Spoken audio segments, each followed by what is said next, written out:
Bonjour les amis, alors nous sommes le 22 avril aujourd'hui, je prospecte dans une région où je ne suis encore jamais venu. Je suis venu à 10-15 km d'ici déjà où j'avais trouvé 2-3 morilles sous la grêle l'année passée. Vous pouvez d'ailleurs regarder la vidéo, le lien s'affiche ici au-dessus. J'avais fait quelques belles trouvailles, c'était à une dizaine de kilomètres. Alors j'ai un peu regardé ce qu'il y avait d'autre comme endroit boisé à visiter et me voici dans un endroit ici qui m'a l'air pas mal. Je vois déjà des ficaires à terre, des orchis masculins bien en fleurs, donc je pense être dans une bonne zone. Je vois que c'est rempli de charme, mais je vois également du frêne. Alors comme on m'a demandé de faire une vidéo explicative sur comment reconnaître les arbres, je vais en profiter également. Alors le frêne se reconnaît notamment à son tronc brun clair, très lisse au départ dans sa jeunesse et qui devient de plus en plus strié et structuré lorsqu'il grandit. Plus il est large, plus le diamètre est large, plus les stries, comme vous les voyez ici, deviennent visibles et profonds, alors qu'au début il ne l'est pas. Or le frêne se reconnaît également très facilement avant le débourrage, parce que quand les feuilles sont sorties, c'est très difficile faire la distinction entre tous les arbres en levant la tête, mais lorsque c'est assez tôt dans la saison, on peut encore voir les bourgeons bien noirs.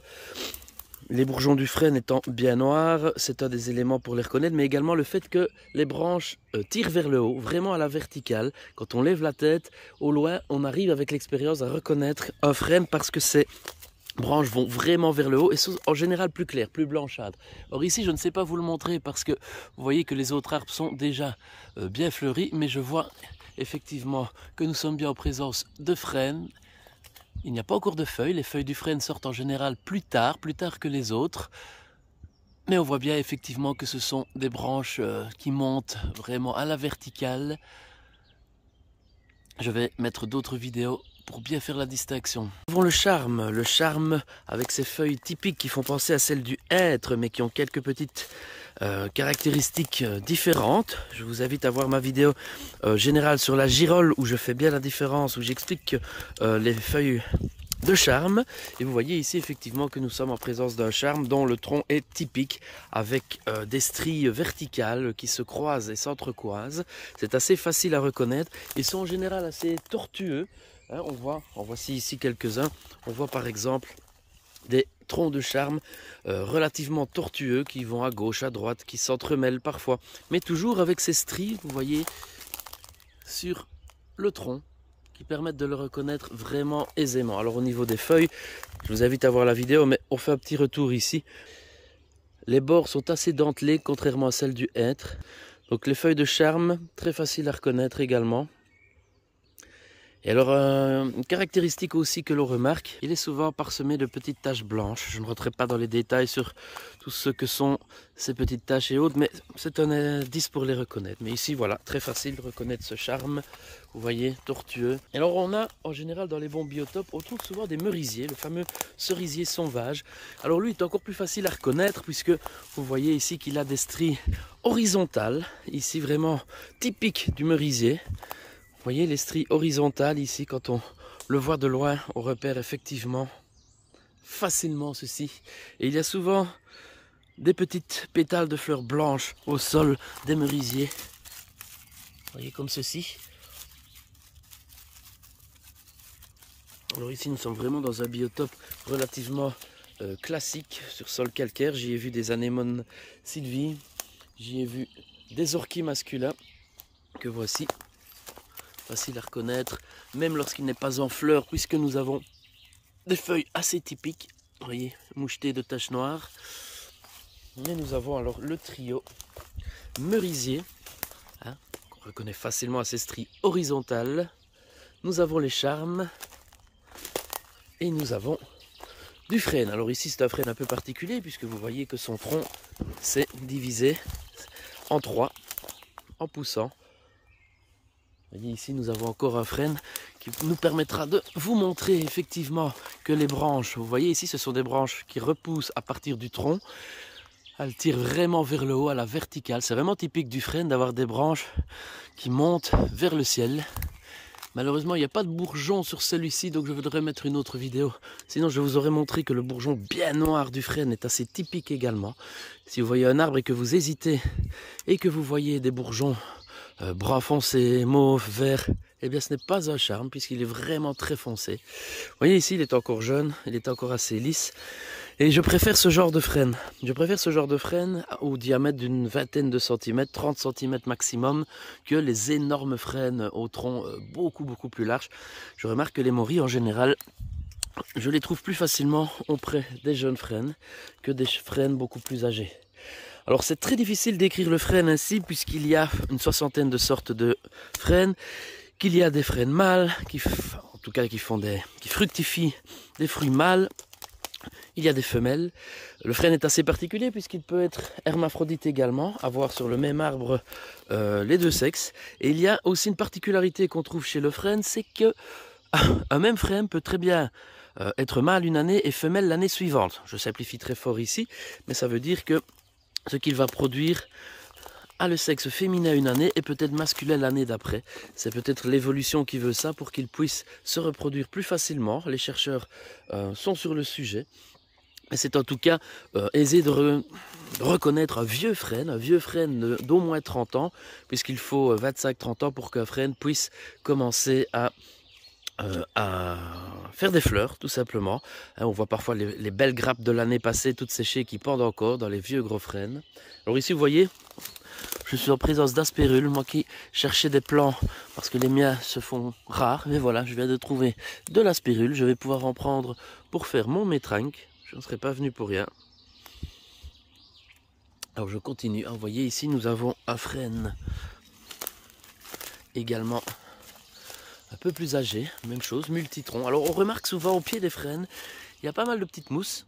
Ça c'est aussi quelque chose que vous allez voir. Les frênes ont une couleur relativement beige, brun beige, assez claire avec de la mousse, qui nous permet de les distinguer également.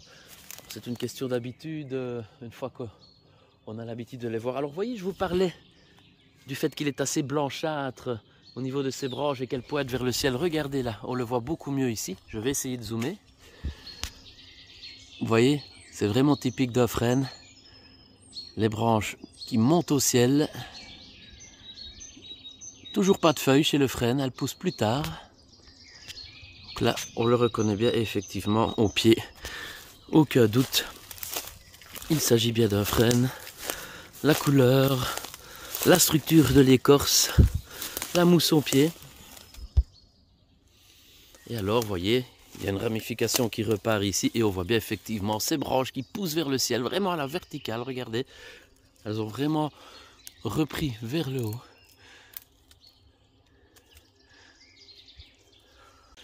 Très beau frêne en tout cas. Alors vous voyez la différence de couleur, hein. Le frêne est beaucoup plus clair comparé à un chêne par exemple. Ici c'est déjà un chêne de belle taille qui est un peu plus foncé. La structure de l'écorce est assez striée, c'est un chêne quand même d'un bel âge celui-ci. Avec un petit charme à côté. Hein, rappelez-vous, pour reconnaître le charme, souvent tortueux, et des stries verticales qui s'entrecroisent.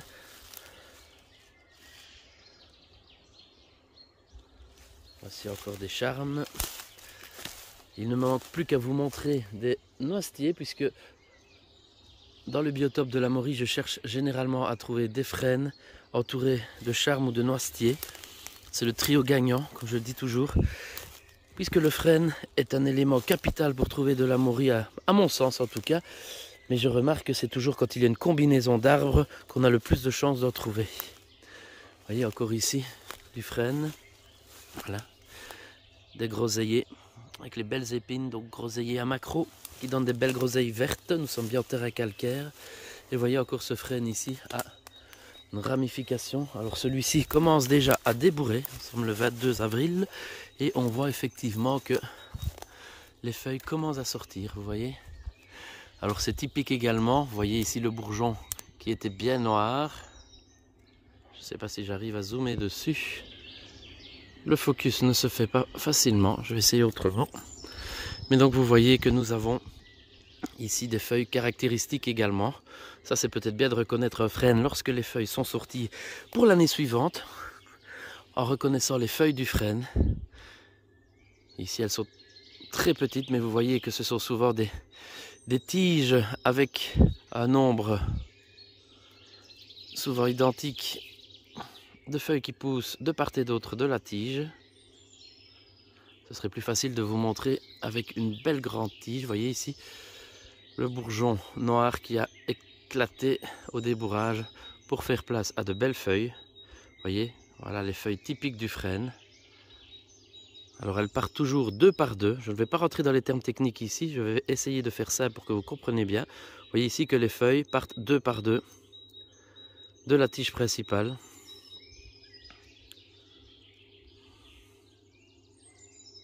Ici ce sont des jeunes frênes, donc on n'a pas encore les grosses grappes de leurs fruits séchés de l'année précédente qui pendent et qu'on aimait bien quand on était enfant faire tomber parce que ça faisait comme un petit hélicoptère, hein. Je ne sais pas si vous avez joué avec ça quand vous étiez gamin. Donc vous voyez ici, voilà, on voit bien les bourgeons bien foncés du frêne qui commencent déjà ici à débourrer sur les premières branches du bas. Mais vous voyez bien en haut, on reconnaît bien la couleur très claire. Toujours pas de feuilles au sommet, mais ça va bientôt commencer à mon avis. Alors voici ici un frêne un peu plus âgé. Le tronc est déjà beaucoup plus large, je dirais une bonne soixantaine de centimètres de diamètre. Et vous voyez que l'écorce commence déjà à changer. Beaucoup moins lisse que dans sa jeunesse. La structure commence déjà à avoir de la profondeur. C'est un très beau frêne. Voilà encore des pousses qui repartent de la base. Au cas où on hésiterait. Alors on remarque souvent aussi que sur les frênes nous avons du lierre rampant. C'est assez fréquent de trouver du lierre rampant sur les frênes, mais pas systématiquement, mais celui-ci en a. Vous voyez ici, très beau frêne, de nouveau, de la mousse à sa base.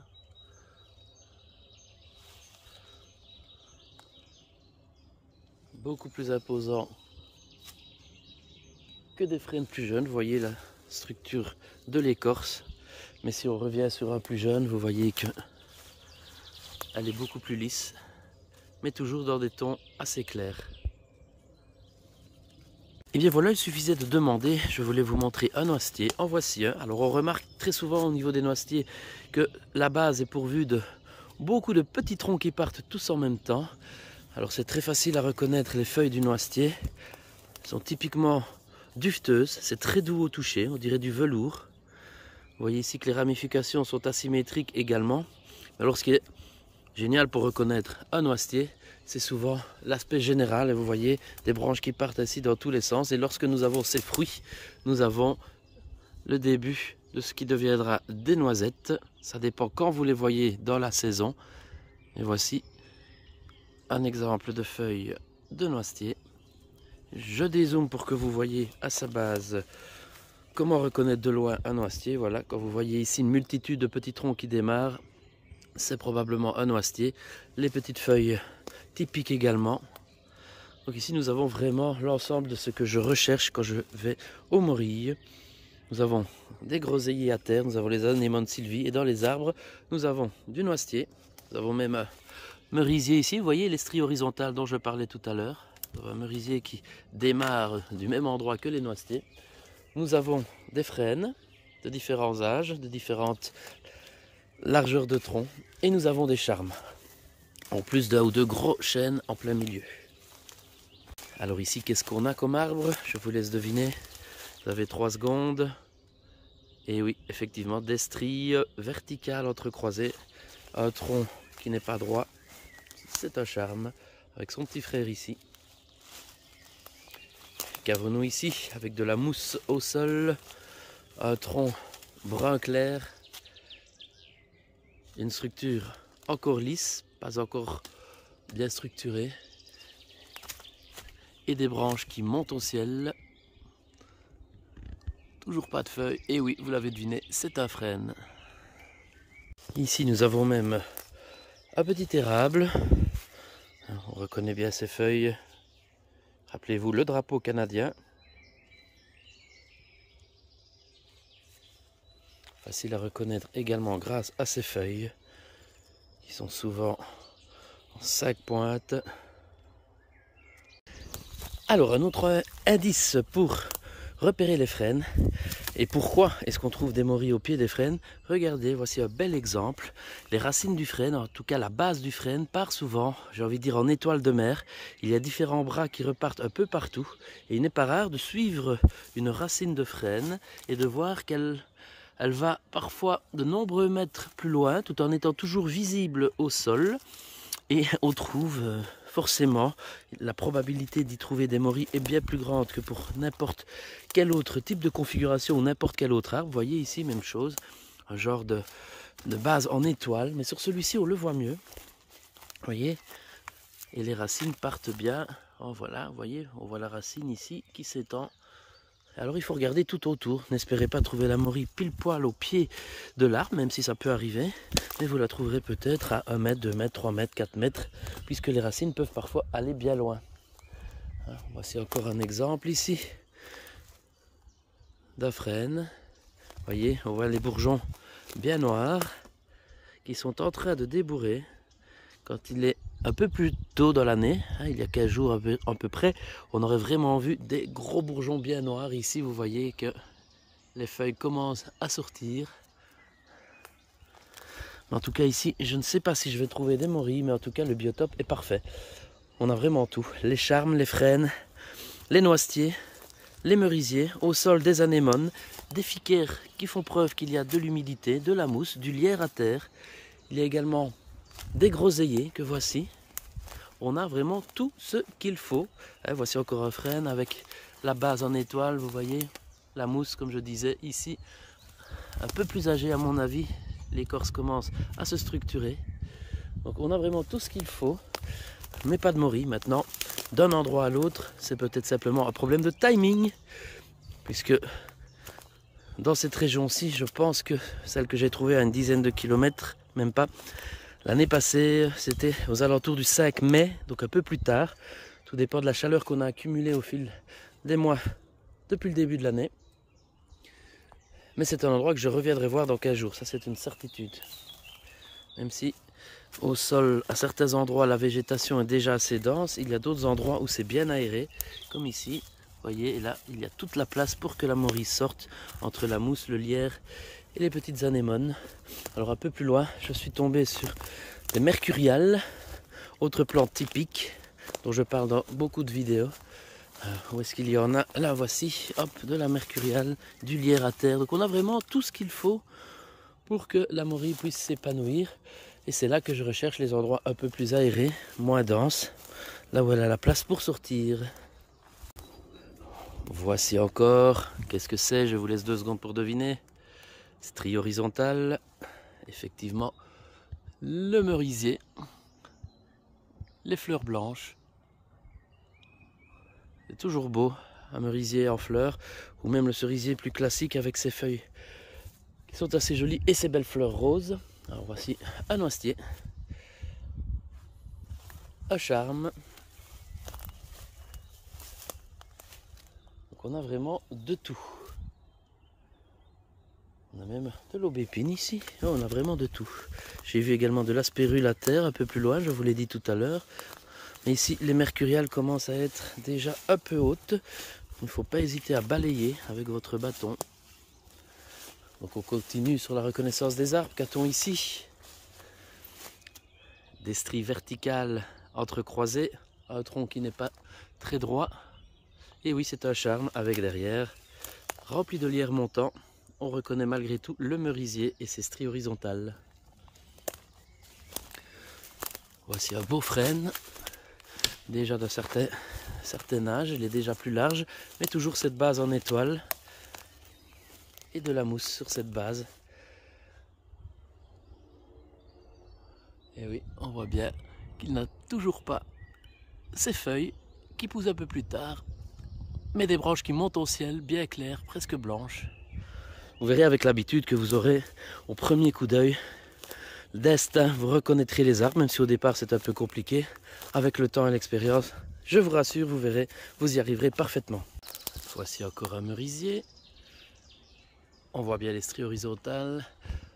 Je répète beaucoup la même chose dans cette vidéo, mais la répétition étant la mère de l'apprentissage, je veux que vous soyez capable de reconnaître aisément un frêne, un charme comme ici, un merisier et un noisetier à la fin de cette vidéo.